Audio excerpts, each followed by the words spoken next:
Hello అందరికీ. ఇవాల్టి recipe ఏంటంటే ఒకే ఒక్క పొటాటోతో super and tasty veg pulao చేసి చూపెడతాను. ఈ పలావ్ మా పిల్లలకి లంచ్ బాక్స్ కోసం ప్రిపేర్ చేస్తున్నాను. వాళ్ళకి పొటాటోస్ అంటే చాలా ఇష్టం. సో నేను పొటాటోస్తో ఇలా డిఫరెంట్గా ట్రై చేస్తూ ఉంటాను. యాక్చువల్గా ఇది ఒక పన్నీర్ తోటి నేను చూశాను. ఎందుకు నేను పొటాటోతో చేయకూడదు అనేసి ట్రై చేశాను, కానీ నాకు చాలా బాగా కుదిరింది. అందుకని మీకు కూడా చూపెడుతున్నాను. పన్నీర్తోనే చేయొచ్చు, కానీ మా చిన్న పాప పన్నీర్ అస్సలు టచ్ చేయదు. సో నేను పొటాటోతోటి చేస్తున్నాను. ఫస్ట్ మనం పొటాటోస్ని ఇలా క్యూబ్స్గా కట్ చేసుకొని ప్యాన్లో కొద్దిగా పల్లి ఆయిల్ వేసుకొని పొటాటోస్ని షాలో ఫ్రై చేసుకోవాలి. బాగా మంచిగా గోల్డెన్ బ్రౌన్ వచ్చేదాకా మనం పొటాటోస్ని ఫ్రై చేసుకోవాలి. ఈలోపు మనం రైస్ని నీట్గా క్లీన్ చేసుకొని నానబెట్టుకోవాలి. ఒక హాఫ్ అన్ అవర్ రైస్ నానితే చాలా బాగుంటుంది. మనకు చూసారా పొటాటోస్ మంచి కలర్ వచ్చేసాయి. ఈ స్టేజ్లో మనం పొటాటోస్ని తీసుకొని పక్కన పెట్టుకోవాలి. పొటాటోస్ పక్కన ఉంచేసుకొని నెక్స్ట్ మనం పలావ్ ప్రాసెస్ స్టార్ట్ చేసేయాలి. ఇందుకోసం ముందుగా ప్యాన్లో ఆల్రెడీ ఆయిల్ ఉంది కాబట్టి తర్వాత గీ వేసుకున్న తర్వాత హోల్ గరం మసాలా వేసుకోవాలి. సహీ జీరా, చెక్క, యాలక, లవంగ, నల్ల మిరియాలు వేసుకోవాలి.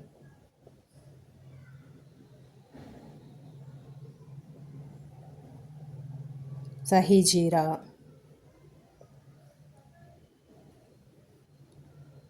యాలక, లవంగ, బిర్యానీ ఆకు, చెక్క, నల్ల మిరియాలు వేసుకొని ఒక 2 సెకండ్స్ ఫ్రై చేసుకోవాలి. ఎక్కువసేపు ఫ్రై చేస్తే అవి మాడిపోతాయి, అంతగా బాగోదు. 2 సెకండ్స్ ఫ్రై చేసుకోవాలి. ఇవి ఫ్రై అయిన తర్వాత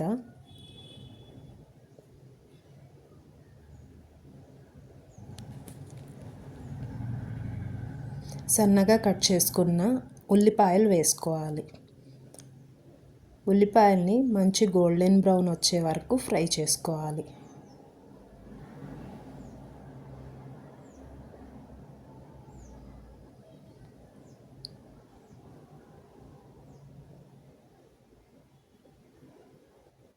ఇది నట్మగ్, చాలా తక్కువ క్వాంటిటీ ఇలా మెత్తగా నూరుకొని వేసుకోవాలి. అది బిర్యానీకి చాలా మంచి ఫ్లేవర్ ఇస్తుంది.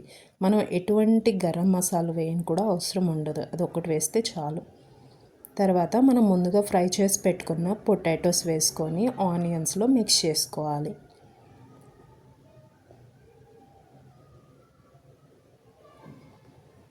నెక్స్ట్ పుదీనా, కొత్తిమీర సన్నగా కట్ చేసుకొని వేసుకోవాలి. ఇది మంచిగా కలబెట్టుకోవాలి.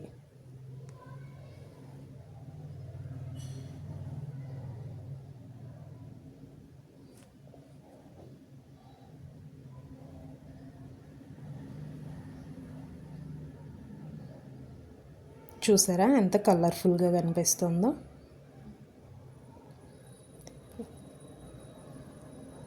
ఇప్పుడు కొద్దిగా ధనియా పౌడర్ వేసుకోవాలి. అగైన్ దీన్ని మంచిగా మిక్స్ చేసుకోవాలి.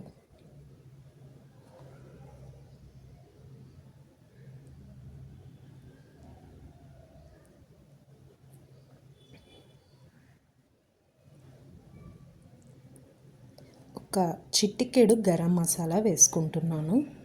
నేను స్పైసెస్ అంటే చిల్లీస్ కానీ రెడ్ చిల్లీ పౌడర్ కానీ ఏమీ వేయట్లేదు. Only pepper and garam masala స్పైసే సరిపోతుంది. ఎందుకంటే పిల్లలకి పెడుతున్నాను కదా, నేను పిల్లలకి రెడ్ చిల్లీ పౌడర్ కానీ గ్రీన్ చిల్లీస్ కానీ అస్సలు ఇవ్వను. ఓన్లీ పెప్పర్ నుంచే స్పైస్ ఇస్తాను వాళ్ళకి. ఇప్పుడు కొద్దిగా సాల్ట్, తగినంత సాల్ట్ వేసుకొని మిక్స్ చేసుకోవాలి. మనం ముందుగా హాఫ్ అన్ అవర్ ముందు నానబెట్టుకున్న రైస్ తీసుకొని ఇందులో వేసుకొని బాగా కలుపుకోవాలి.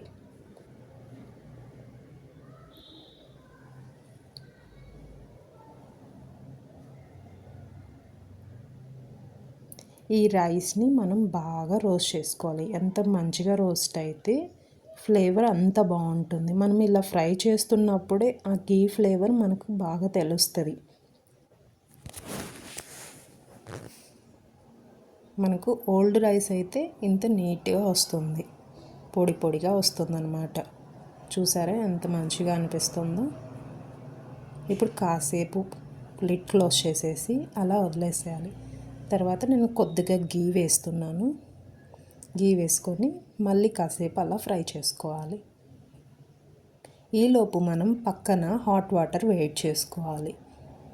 1 గ్లాస్ రైస్కి నేనైతే 2 గ్లాస్ హాట్ వాటర్ వేస్తాను. ఒకవేళ కుక్కర్లో పెట్టి చాలా ఓల్డ్ రైస్ ఇంకా నేను కుక్కర్లో కూడా పెట్టట్లేదు కాబట్టి 1కి 2 క్వాంటిటీ ఈజీగా సరిపోతుంది. 1కి 1.5 వాటర్ వేసి 3 విజిల్స్ పెడితే మనకు పర్ఫెక్ట్గా బిర్యానీ రెడీ అయిపోతుంది.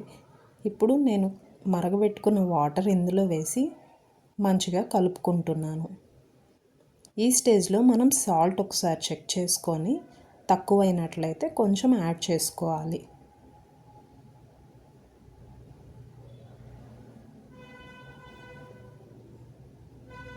నాకు కొంచెం సాల్ట్ తక్కువైంది, సో నేను సాల్ట్ యాడ్ చేసుకుంటున్నాను. మనకి ఇక్కడ సాల్ట్ టేస్ట్ ఎలా ఉండాలంటే కొంచెం ఉప్పగా అనిపించాలి, సో దట్ మనకు రైస్ బాయిల్ అయ్యేటప్పటికి పర్ఫెక్ట్గా సరిపోతుంది. సాల్ట్ వేసుకున్నాక మంచిగా మిక్స్ చేసుకొని లిడ్ క్లోజ్ చేసేసుకోవాలి.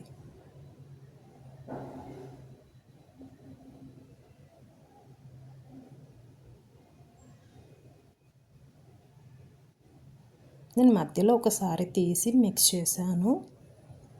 ఇలా రోల్ బాయిల్ అవుతుంది. ఒకసారి కలుపుకొని మళ్ళీ లిడ్ క్లోజ్ చేసుకోవాలి. ఇప్పటి నుంచి ఫ్లేమ్ని సిమ్ చేసేసుకోవాలి. 10 మినిట్స్ తర్వాత మన పలావ్ ఇలా రెడీ అయిపోతుంది. ఈ పలావ్ని మనం రైతాతో ఎంజాయ్ చేయొచ్చు. ఇక నాన్ వెజ్ లవర్స్ అయితే చికెన్ ఫ్రై ఆసమ్ ఉంటుంది ఈ పలావ్ తోటి. మెతుకు చూసారా, పొడి పొడిగా ఎంత బాగుందో, పూలు పూలుగా. మనం రైస్ నానబెట్టడం వల్ల రైస్ ఇంత పర్ఫెక్ట్గా వస్తుంది. మీకు కనుక ఈ వీడియో నచ్చుంటే please like, share and subscribe. Thanks for watching. Bye.